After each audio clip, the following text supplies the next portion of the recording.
Our very own Kelly Latimer went into the schools to find out more. Let's see what kids think about this and how education may actually help effectively. Singapore is known to be a fine city, but is it only because we don't want to end up paying a hefty sum? Or is it because it's been ingrained in us since we were young that we should be gracious citizens with responsibility to take care of our surroundings? Let's go find out.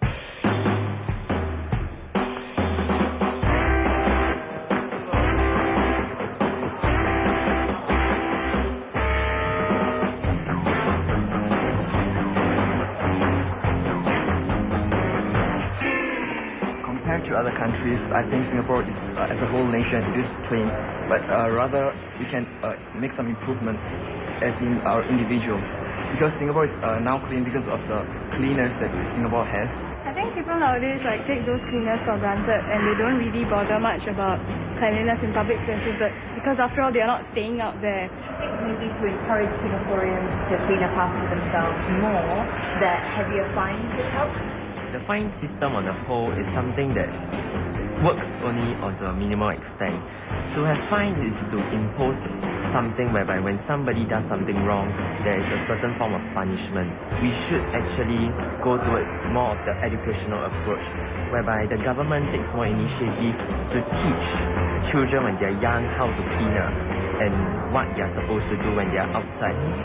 You know, that's really interesting because people often say that I don't litter because of the fine. I'm afraid of the punitive measures.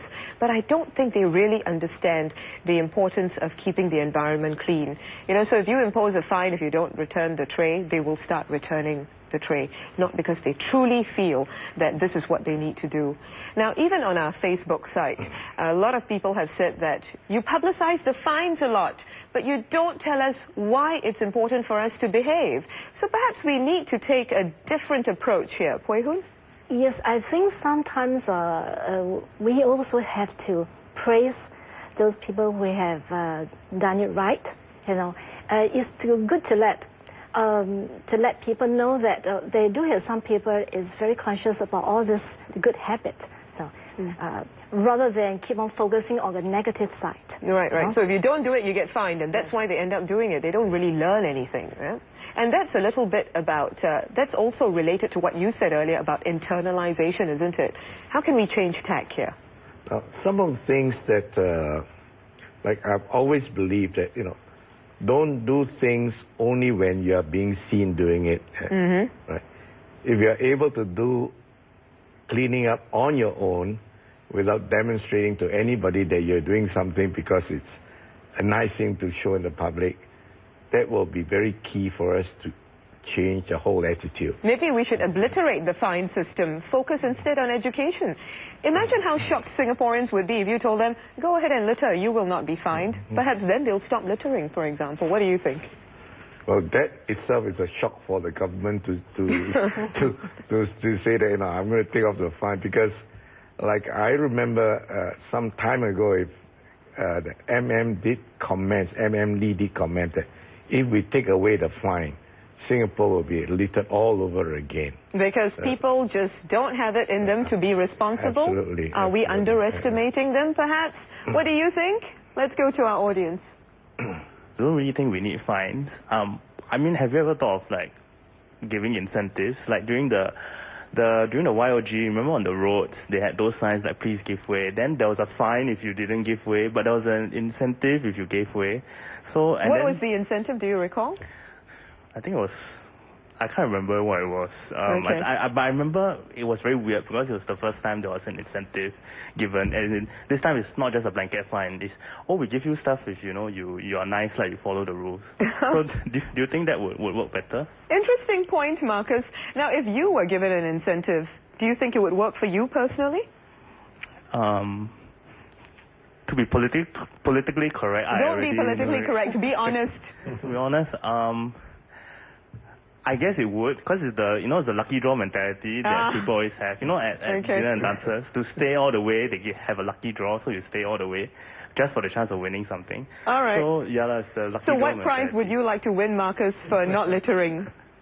What would be a good prize? A car. A car. All right, Marcus would like a car. Any particular model, Marcus, or any car will do? Any car will do. Any car will do for Marcus. What do you think? Incentivize people to behave themselves. Hui Hun? I think we should look for more whether which is the best way to sustain it rather than a one-time off. I don't think the government can afford to give away cars, yeah? National Environment Agency will be very unhappy if we said this is the way to go, yeah? I still thought that it's good that we know this is the right things to do. I need to be responsible of what I'm doing, and so that you have this culture, you have this habit, and then it can sustain. Right. Okay, perhaps not a car, but let's just talk about incentivizing people. Do you think that could be a way of doing it? I mean, not with a car. I'm sure Marcus was kidding when he said that. I'm not for the idea of giving incentives for us to be good citizens. Right? It should be a spontaneous thing. All right. Good point made, indeed. And we'll see how we can make it a more spontaneous thing when we return right after this break. Stay with us on Singapore Talking.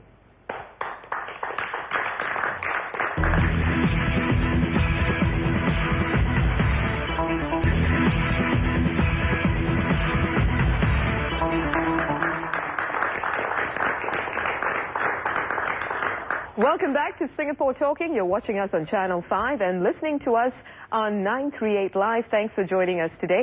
Today we're talking about graciousness. Do Singaporeans have to be beaten into submission by fines, or are we capable of learning things on our own and learning to be considerate citizens? Now, I would like to put this to you because I do a radio show as well, and a lot of my callers say it is not our fault that there are litter bugs, that people are inconsiderate. It is not a Singaporean problem. It is because we have a lot of foreigners in this country.